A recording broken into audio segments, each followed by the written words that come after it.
When Raina sat down in the cafe, she was surprised to see Rick enter and head towards her table. Rick and his wife, Louise, have been neighbors with Rena and her husband for almost 4 years. They were both slightly older than her, well into their 40s rather than mid-30s. But they had become quite close with Brad and her. They even spent several vacations together, as couples with and without children. "Rick, what a surprise," Rena said slightly excitedly, looking around the door. "Shouldn't you be at work?" "I can say the same about you," he said calmly, sitting down opposite her. "I took the afternoon off for personal matters, and I assume that you did the same?" Rena sneezed. "Busy morning, and I needed a little recharge. This is all. Never imagined that you were a fan of cafes like this?" "You're right, I'm not a fan," Rick said, looking into her eyes. But she continued to look away. "Honestly, I saw you come in here and decided to join. We need to talk. Is there something wrong?" "I hope nothing happened to Louise," Rena said. Rick looked down for a moment and smiled at her. "No, everything is okay. Thanks for taking care of me. You and Brad have become very important to us, and we know we can count on you if anything happens to either of us. I wouldn't hesitate to do the same. That's why I needed to come here." "What's the matter?" "I'm fine. I'm just a little nervous," Rena said. "Have you already made love to him?" Rick interrupted her in a calm, slightly lowered voice. "What?" Rena's face flushed. "I don't know about whom." "The guy who keeps you looking at the door, that's who," Rick said. "Is it true? Did you make love to him?" "No, nothing like that." Rena's face flushed and began to involuntarily move her hands. Rick closed his eyes and smiled, shaking his head. He opened them and touched her hand gently, as a father would. "You must listen to me. I'll tell you what's going on, what you probably think about what's happening, and finally what he thinks about it. This is really important." Rena just nodded. "He's charming, either younger or more successful than Brad. He seems to have some better qualities than your husband, and has allowed you to pour your heart out to him. He also compliments you very well. When you need someone, he is always there, and at some point sacrifices something for it. How is everything correct so far?" Rena felt her body tense. "How do you know? Does Frank know?" "He suspects. Of course he suspects," Rick said. "And you know he suspects, but he has no proof. I'm sure you made him feel like an idiot because of these suspicions." "How do I know?" "Here's what happened. In the last 2 weeks, 2 important events happened, and you missed them both for the same reason. Something happened to Mr. Charming, and he needed you as a friend. And because you felt obligated to him, you missed both your son's birthday and your 9th birthday dinner to be with him. Anniversary. Nothing happened. We are just friends. And he's such a friend that you hide him from your husband because he won't understand. This friend wants to know everything about your husband, and you told him, even intimate details that you probably wouldn't share with me. In everything you say, he supports you and makes it seem like it's all Brand's fault. No matter what problems you have, I bet he makes even Brad's suspicions that something is going on a proof of what a terrible husband he is. Was it the day you missed your son's party or dinner with your husband that he kissed you and confessed his attraction to you?" Rena's jaw dropped. "How did you know that?"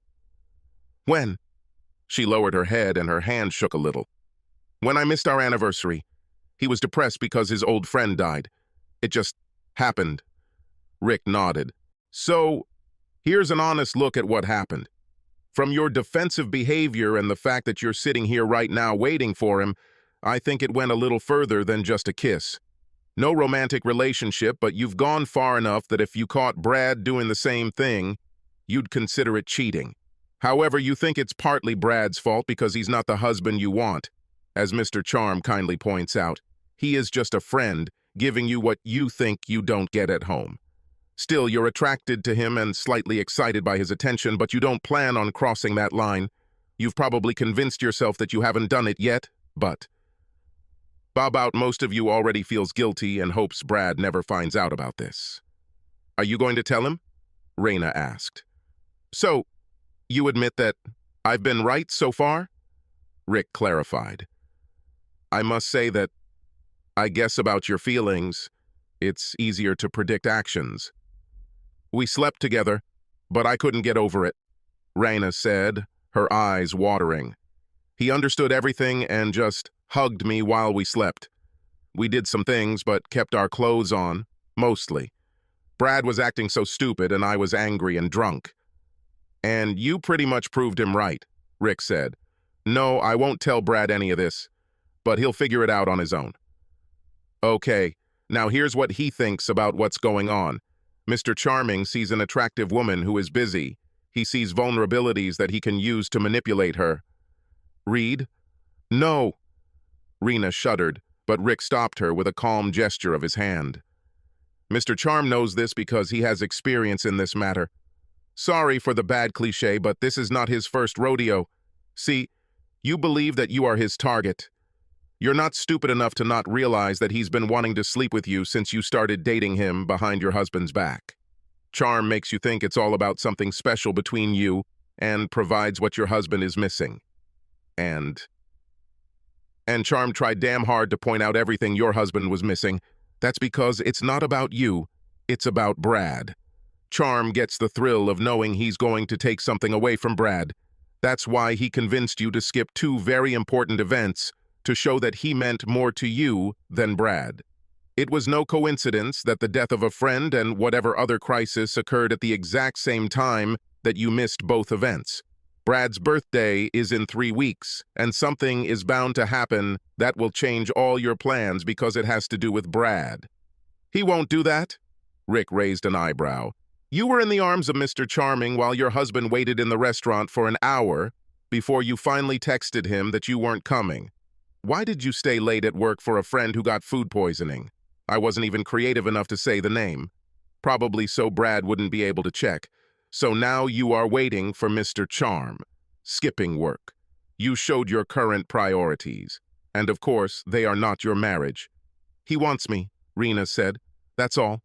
He doesn't want Brad to know as much as I do. He doesn't even know my husband. No, Charm knows a lot about him because he asked you about every detail. He knows Brad through you. Mr. Charming knows damn well that Brad has every right to be suspicious. And he also knows that he can convince you that this is an overreaction. He needs that suspicion, that growing wedge between the two of you. Otherwise, there is no chance of completing the case. Because, and listen carefully, I said this is about Brad, not you. Mr. Charming thinks he'll get all he can from you, and then once he realizes he's completely stolen you from Brad and you belong to him, he'll reveal his endgame. He will make sure that your loving husband finds out everything, and then he may continue the physical relationship for some time, at least until he finds his next trophy. How do you know this? What, Anne Louise? Rick smiled. My wife and I have been faithfully married for many years, but I wasn't always married. You have two options. Continue this affair, and you know that this is just an affair, and try to prove to me that I'm wrong, that this will not end only in bed, that everything will remain a secret because Mr. Charm is not who I made him out to be, or end it and hope to save your marriage. Once Charm has everything he wants to get, he will make sure Brad knows, maybe even lies, about you going further than you really are, Rena cried.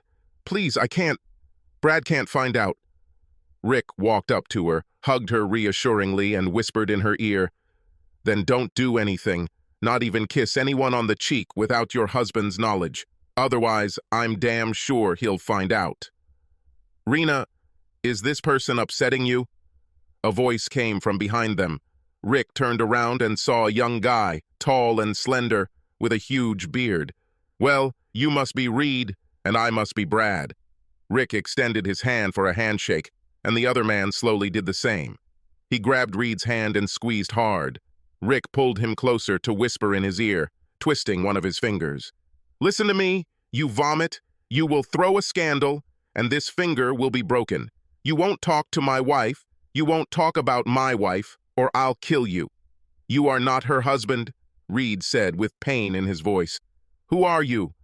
You're wrong because you care about who I am. Just between you and me, I'm the only one you can talk to about this. Otherwise, You've got your fingers partially in the cookie jar, but don't risk losing your hand. She's not worth it, is she? No, no, definitely not, Reed said, rubbing his arm after Rick let go. Damn waste of time. For 2 months, I got almost nothing out of her. Rena was sure that Reed had not seen the blow coming. Everyone watched in silence as Rick stood with his hands raised while Reed got up from the floor and hurried to the door. Self-defense, guys. The man was harassing my sister, and you saw how he became aggressive when I told him to stop. There were cheers, and everyone returned to their work. Rick turned and said to Renee, "You have a second chance. Go home and be the wife your husband deserves. I know it will be difficult, but tell him that he was right to suspect you, but you stop it before it was too late. Don't mention that I had to intervene. It will be better for you. I know Brad. He'll be angry, but he'll want to end it." "Thank you," Rena said, wiping her eyes. "I didn't do it for you," Rick said, "but for Brad and to atone a little for my own actions in the past. Have a good day. Subscribe